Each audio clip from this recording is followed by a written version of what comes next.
Let's catch up with Nabila Ramdani, who's a Middle East expert and live with us on 5 Live. What's your take on what's been happening today, Nabila? Well, as the correspondent in Libya was highlighting, what's absolutely striking is the lack of resistance so far from the Gaddafi forces.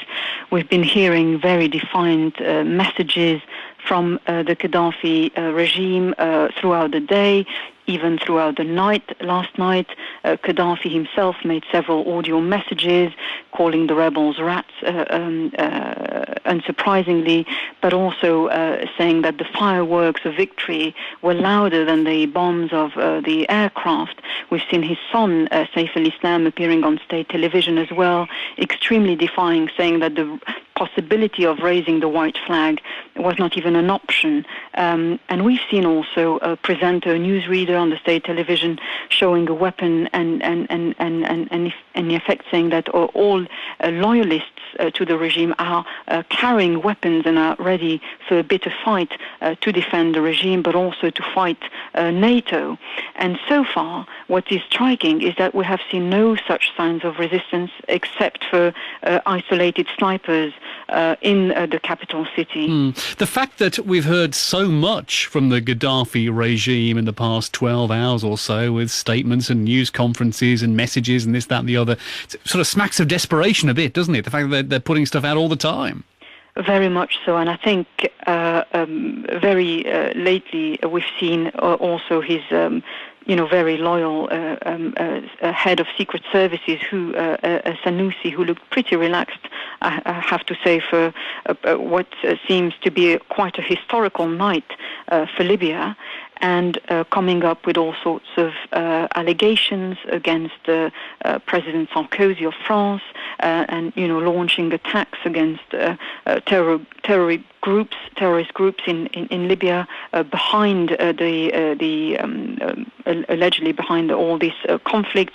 So coming up pretty much with all sorts of allegations and conspiracy theories, and as you said, it sounded a bit desperate. The battle for Tripoli appears to have begun. If we see the fall of the Gaddafi regime imminently, what will happen next, do you think? Well, as you said, I think the next 24 hours are going to be crucial, and this is in this extraordinary saga after 6 months, and clearly it's a very we have a very dramatic night ahead. What will come when the Gaddafi regime falls is it's very unclear. In my opinion, this idea that the rebels can just enter Tripoli, win Tripoli, and hoist their flag, and then it will sort everything out, to me sounds a bit naive. When you involved in a conflict, it involves all sorts of rivalries, hatred on both sides, score settling, and in the end, it will be up to these young men who are, fighting to capture Tripoli at the moment. It will be up to these men to preserve the peace in this vast city, and it is a city which has been Gaddafi's stronghold for 42 years. And I would love to be idealistic and optimistic enough to say that everything is going to be fine. But the truth is, I think we may well be heading towards a disaster and a human tragedy. We might quite soon be about to find out that the only thing the rebels agree about is that they want the end of the Gaddafi regime, and beyond that there are 100 shades of opinion as to what should happen in Libya. Well, very much so. You're quite right to highlight the fact that the common goal among all the rebel factions, because they are far from being a united group, a unified entity, their only common goal is to get rid of Gaddafi and end Gaddafi's own revolution, which started in 1969. But beyond all that, we're already seeing divisions within the rebel factions. Remember the rebellion started in the east from Benghazi.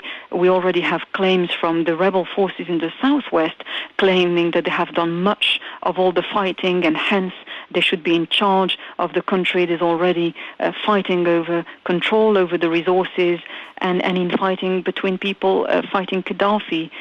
So we are bound to see, I'm afraid, in the aftermath of this battle, the tribal rivalries, regional rivalries re-emerge again. Okay. And that's a very sad perspective.